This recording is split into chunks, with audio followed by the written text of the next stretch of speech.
Good morning, everyone. Thomas Fleming here on a slightly dreary morning. It's been raining. It just stopped, but there's a possibility of some light sprinkles, so we just have to pay attention. Won't hurt me to get wet, but I think we're done. That's why I'm out here. I keep saying this. I give you the headlines and it's like it's almost the same every day. They've got a broken record playing. We had another hazardous material train derailed up in Maine. There are thousands of trains running every day all over the place. How come it's only the ones with hazardous material? We had, unfortunately, another shooting. We don't have the results yet, but the bottom line, they're getting what they want. They're creating chaos, they're scaring people, and people are just going off the edge. They're looking at what's going on and they're going, there's no future.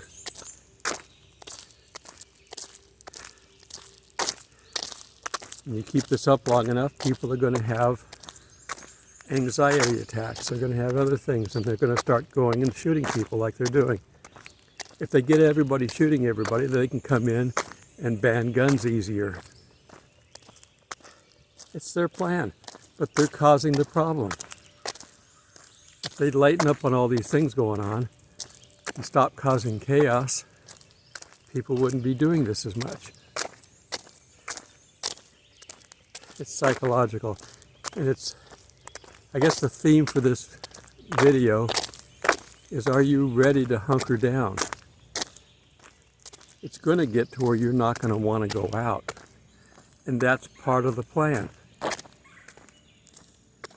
As Christians, we're supposed to travel around and spread the gospel, but what if you're afraid to go out?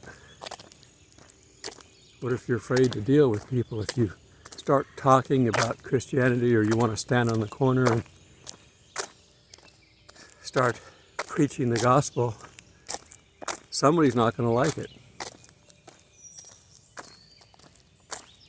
And they're going to be under this pressure, and they're going to believe some of the lies, if not all of them, about how Christians are causing all the problems. And they're reversing everything. They're making the victims the culprits, and the people that cause the problem the ones that we should be empathetic with. It's totally backwards. Now, of course, they adapt their scenario to meet their overall plans. If a Christian does something wrong, then it's his fault. If somebody else does something wrong, it's the Christian's fault. Okay. I'm probably going to get a little wet over here, but I wanted to go sit in my seat. I haven't sat in it in a while. Our camp is pretty full. Okay. So I have to get out of it. It's not bothering me, but I don't want it on the video. By the time you see this, I would have already been to the Renaissance Festival, and I posted a short video. I didn't feel like going and filming all day long at the Renaissance. I'm just trying to show you a little bit of what's there, kind of a teaser. You need to go see these shows. Take the kids, it's fun. You know, just be careful you don't spend a lot of money buying things. Okay, I gotta set this thing down because I'm bobbing around. So, okay, much better. The temperature is not too bad. I just have this overshirt on for a little while. I'll take it off here soon. I think it's about 60, so it's good enough weather to be out. It's just muggy because it rained. And we seem to be in a rainy season more so than normal.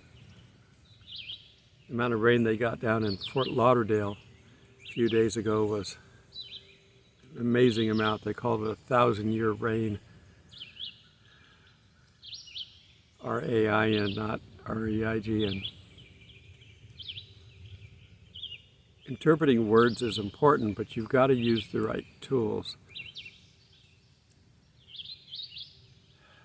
Somebody posted a long comment to me this morning, and I appreciate all the comments. I read them all. But you got to be careful in using like a strong concordance. That will help you get into the right mode for something.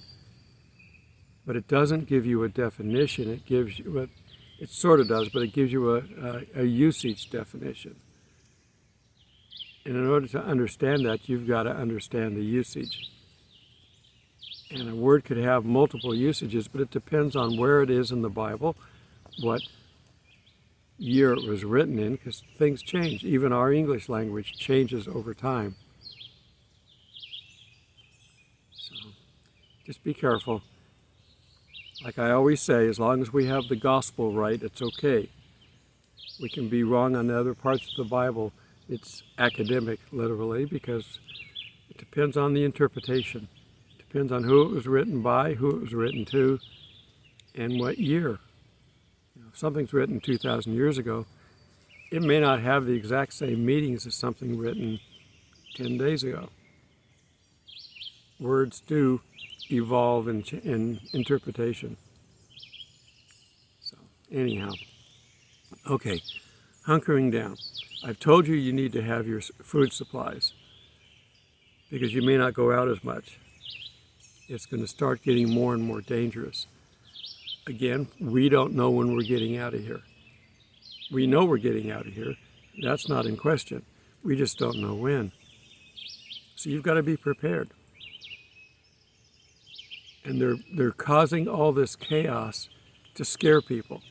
And it's working. The rest of the world is becoming more and more scared. Are we going to go into World War III? We've got multiple fronts. There's a revolution going on, or a coup, or whatever you want to call it, in Sudan. Sudan has been not so much pro-Israel, but anti-Iran. They're about ready to flip. If it happens, they're going to be perfect alignment for the end time wars coming up. So keep an eye on them. We're just watching the pieces fall into place. I don't like it when I hang my glasses on there because then it pulls my collar down.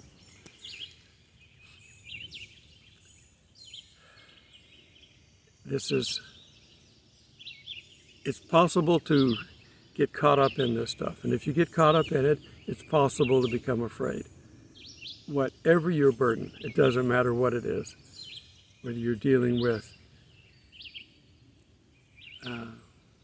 drugs, alcohol, abuse, any of these problems, being frightened by what's going on in the world, unable to find a job, whatever it is, hand it to Jesus. Just give it to him. Say, look, I can't deal with this. This is yours. And I trust you to take care of it.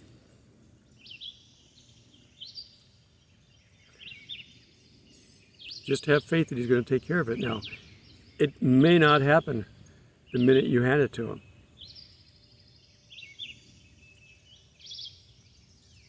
God has all the timing already set up. It depends on when you get into his timeline.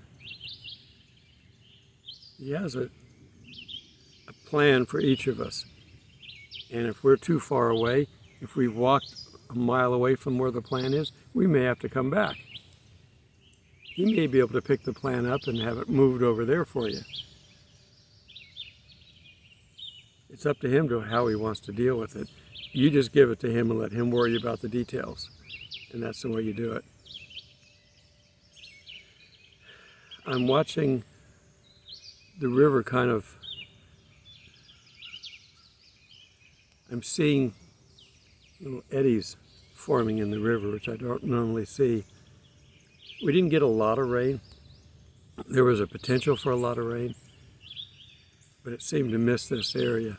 But I don't know what it did upriver, so we'll have to see. But the river's acting a little bit different than normal. It's still muddy though, too muddy.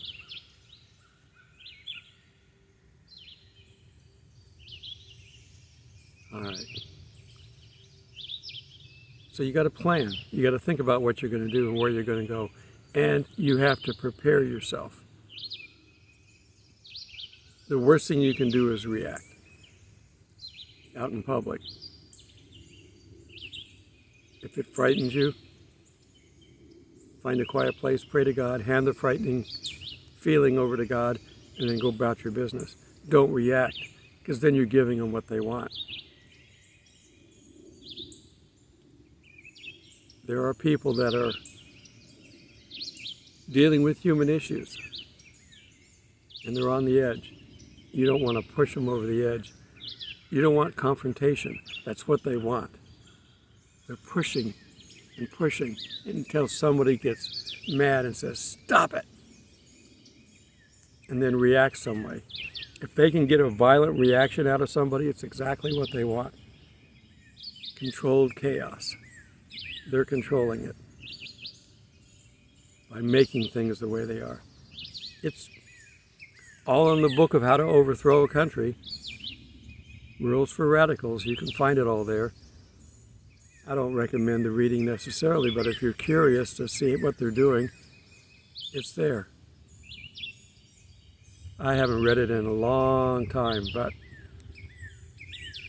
the author died in the 70s, so it's not going to change. I don't know if they're using a gold-plated one up on the wall in their headquarters to follow, or if they've just learned this stuff well enough that Satan can prompt them. It's all Satan. It's not quite his time, but he's still got the chance to be able to be disruptive, and he's going to do that. So don't be afraid. Don't react. You might have to modify your pattern a little bit. Maybe you don't go to the store, don't go to Walmart after 1 a.m. Going to Walmart during the day is crazy enough. Just make sure that you're prepared. Have your food stores for 3 to 6 months. Instead of going shopping twice a week, go shopping once a week if you can. It's difficult at times because you've got to be able to, if you go buy produce isn't going to last more than 3 or 4 days nowadays. By the time it gets to the market, it's only got a few days left. And they're not stocking, when I go to the Dollar General and I buy something and I check the for sale date, I've typically got 3 to 4 days. That's it. So I don't, if I had a week or two, I might get, twice as much of the fresh stuff. I mean, obviously, if you're getting canned goods or box goods, that's okay. But just know that, places like that are not going to have brand new stock all the time. Typically, what they get is oversell or something that somebody doesn't want. It's not selling, so they're going to get rid of it. And it's not going to be as fresh. And they always have limited things. I've got in there and bought hot dogs and then go to the bread aisle and have there be no hot dog buns. Yeah, in a few days they'll probably get some, but they're not there all the time. And I haven't done the reverse yet. I haven't gone and bought the hot dog buns first and then go hit the aisle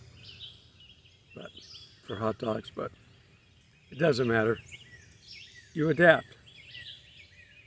I did some hot dogs a little bit ago that I did bread with. That's the way growing up as kids we used to eat hot dogs. if they were working off of a tight budget, they didn't buy hot dogs because hot dogs have one use. And they're still doing the same marketing thing. You get 8 hot dogs in a pack and 10 hot dog buns in a pack. What do you do with the extra 2 hot dog buns? If you keep them until you bring hot dogs back in, they're going to be moldy. One of the things that I may do, and I'm thinking about this because I like it, is I showed you how to do the biscuits. Well, I need to show you how to make good pork gravy. So I may do that here soon. I've been getting lazy and getting cans. I found the cans of pork gravy in the store, and so I brought a couple home, and I mean, they're not bad. They're not great, but they're not bad. I make better. Most restaurants make better. But given the fact that I didn't want to do all that work, they were adequate. Canned goods in general are not good staple foods to live off of for a long time. They're not as healthy. When you go to the market, if you go up and down the aisles, that's where the bad food is. The good food's on the perimeters. Your produce would be on the perimeters. Your dairy would be on the perimeters. Bread, meat, all that stuff's on the perimeters. All the stuff down the aisles is no good. And I love seafood. I would eat seafood almost every day if I could, but it tends to be a little pricey. And the thing is you go to buy seafood in the frozen seafood section, because you want to be able to keep it a little bit longer. They've added so much salt to it. You know, if it comes out of the ocean, it's salty enough, and then they add salt. Salt is one of the bad things we don't want to eat. Salt and sugar are the 2 things that we add all the time for seasoning and flavoring, but it's not good for us in too much quantity. And there's salt and sugar in everything. So you got to make sure what you're getting before you add more to it. There's a lot of sugar in ketchup. Ketchup is a staple in any house, with kids especially. I know, I'm preaching to the choir on a lot of this stuff, but that's okay.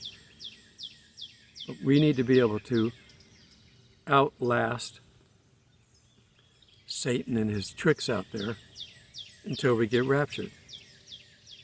And we will be. I'm pre-trib, no doubt about it. I have no questions about it. I've got people that have arguments for other versions of it. The only people I totally disagree with are the post-trib ones. They don't believe that there's a rapture until the very end. And then when the rapture happens, we go up and turn around and come right back down with Jesus when he comes for his second coming. That's funny. It's like God didn't know what he was doing.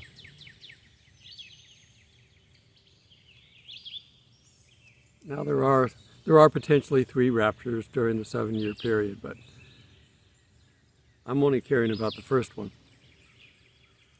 If you're part of the second and third group, you shouldn't be there. You should already be gone. Stop putting off your acceptance of Jesus. You've been hearing about it for a long time. Accept Jesus. Repent. Accept him into your heart. That's plain and simple. I know, don't tell me the heart's wicked. It's a figure of speech. In other words, you have to be wholly committed. You can do things in Jesus' name. They did, and they have, and they will be accused of it by Jesus. When these people don't get to heaven for all their good works in Jesus' name. But they weren't Christians. They were just using his name. They healed during the time of Paul and Jesus by using their names.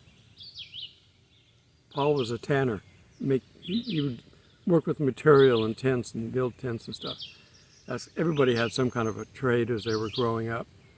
And then they get into the ministry later on. And they would come in and steal his rags from his little work area and go out and heal people with them. And it worked. Until you get it, a big tough demon that's stronger than your little powerful rag that you're holding on to. Even his disciples tried to cast out demons a couple of times and couldn't. And Jesus says that takes a lot of prayer and fasting. And you find that combination used a lot. So how much do you pray and fast? You want to be able to do the things of the Bible? Then you got to pray and fast. Jesus prayed and fasted.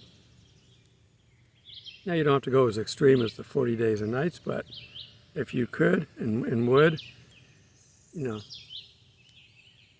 but make sure you're well connected to God to do that. If you're just doing it and using their names, I wouldn't try any of these things. The Spirit of God is the only thing that will keep you alive that long.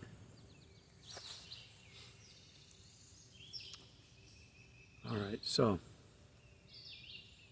I hope you're prepped. Don't be afraid. We have, plenty of stories of people who've gone into prisons or gone into slums or whatever with their ministries and survived for a long time. But they all had to deal with something at some point. Maybe their life was on the line temporarily for a little while, and they got through it. Don't do this stuff on your own. They'll wipe the floor with you. Do it with Jesus only. And only do it with his calling, obviously. Don't go say, okay, Jesus, you've taught me well. I'll go show you what I've learned. No. He didn't teach you well if that's how you're going to deal with it. You've got to say, okay, Jesus, you've taught me well. Let's go deal with this together. That's the only way you should be dealing with anything that you think God's telling you to do. Together, with Jesus. You've got the Spirit anyway, but you can push the Spirit down. You can quench. You can grieve the Spirit. And then it's not going to be able to help you. And then you're on your own. And you may have enough charismatic ability to do some of this stuff. Just look at the people of Scientology, who unfortunately have been classified as a religion, which is absolutely absurd. But they're brainwashed into believing that if you believe strong enough in something, you can do it. And there is some truth in that. But it's to no gain if you're not doing it with God. Without faith, it's impossible to please God. So we do need to have faith. So these pseudo-religions like Scientology teach you to have faith in yourself, not God. If you were to take that and apply it to Christianity, then it's okay. But by itself, it's not. You cannot be God. We're not qualified. We're not omnipresent. Satan's not omnipresent. He can't be everywhere. That's why he has demons all over the place. We're surrounded by demons all the time. We just don't know who they are because they're just not in our face with it. But they can be. And we're going to start seeing an increase in that, an increase in activity. We're told to be careful of false teachers and false prophets and false messiahs all over the place. And they are out there. And we may see them daily and just not realize it. Don't go anywhere without Jesus. Don't do anything without Jesus. And it doesn't have to be spiritual. Don't go to the market without Jesus. He'll help you to buy the right stuff and to stay out of trouble, because there may be trouble at the market. You don't want to do that without God. Don't go to work without Jesus. It'll keep you out of trouble, keep you from making mistakes that might get you to lose your job. We all make mistakes. Jesus can help you to keep your job if that's the plan he has for you. Whatever you do, do it with and for Jesus.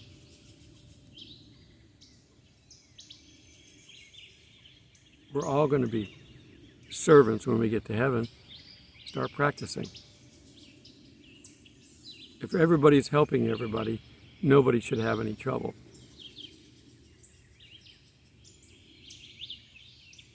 Everything in the name of our Lord. All right, well, as things keep getting tougher, don't let the distractions distract you enough to not do what you're supposed to do.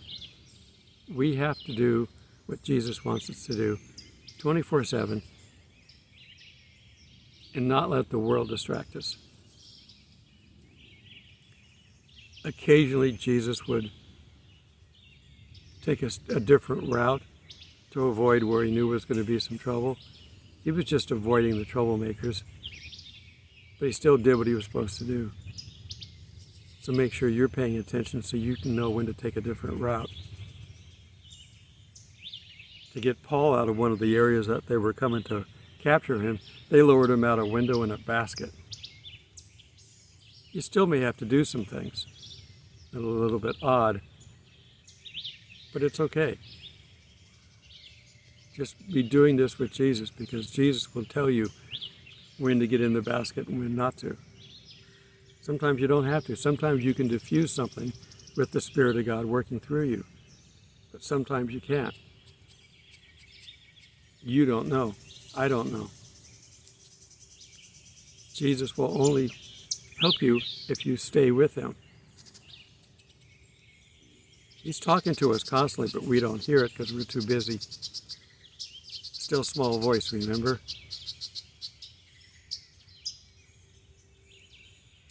I'm listening to the birds around me. It's still springtime. Our sparrows are back in their nest in the comfort area, the restroom area. Every year they have a nest that's made out of mud that's been there for a number of years. And they're back. It's like the swallows of San Juan Capistrano. I know about those in California. Used to have friends that lived out there. All right. No matter what kind of day you have, make it a good day. It's entirely up to you. Paul sang hymns in prison. It's your environment that you sometimes are distracted by. Don't let it distract you. And the only way you're going to get confidence in that is just to take chances and do it with God. Trust him. And then the more you trust him, the more you have faith in him coming through at the right time, because it's his timing. All right. I may shoot a little bit of video as I walk back. Just get out. Get out and do stuff. I go to church on Sunday, even though I'm camping. I went to the Renaissance Festival. I'm still enjoying life. And I'm talking to people while I'm doing it. I handed out a bunch of my business cards for this site while I was there. I'm still working everywhere I go. I didn't drink, even though everybody else was drinking. It wasn't a big deal. Nobody made a big deal about it. I carried my mug around, and I had water in it initially. And then when I got lunch, I got a root beer. And then I got a lemonade. You can carry a mug around, and people don't have to know what's in it.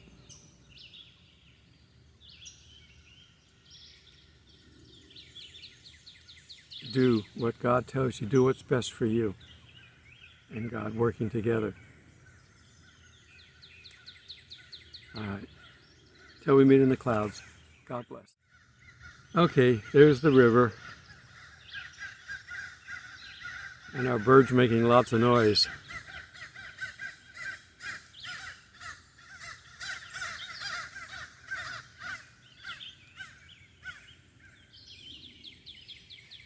I don't know what that was all about.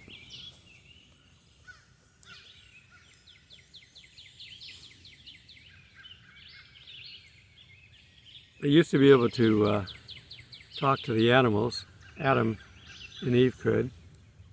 I look forward to that. I saw a meme that said, you know, there was a bunch of dogs. What are dogs saying? And they're barking. Ruff, ruff, ruff, ruff. What are they saying? And each time they barked, a little caption would come up. Hey, hey, hey, hey, hey, hey. That's all they were saying was hey every time they barked. Maybe true.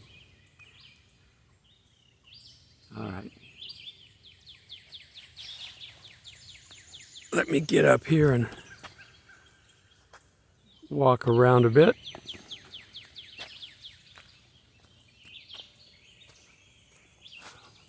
One car in the parking lot, one individual thinking that they can get out and go hiking on a muddy trail. I hope they stay safe and don't get too muddy. I'm trying to adjust my camera here. There we go. Obviously all the trees are fully leaved. There's flowers. I got some over here I'm going to go look at. People are posting pictures of spring flowers all around the country and the world for that matter. Okay. I don't know what these are. They look to be the same kind of a flower, but just two different colors.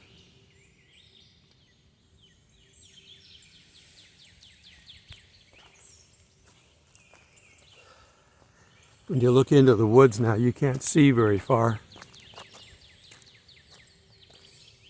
So I hope the deer will get closer to camp.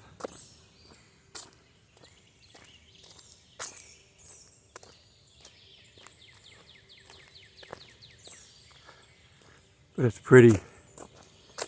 But it's overcast because it's been raining.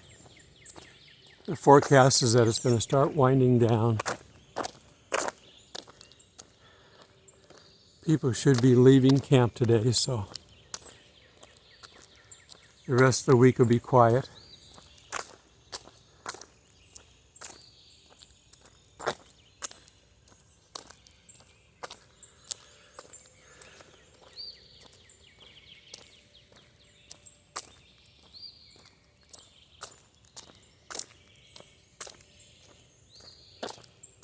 It doesn't rain every day, so get out here and enjoy this.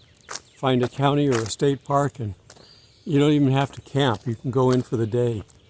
All these places have day use. You can get yourself a day pass, and then you can stay for the day. You can barbecue, you can go fishing, whatever they offer.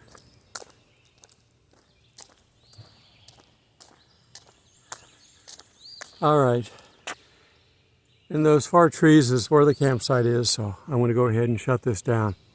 Have a blessed day.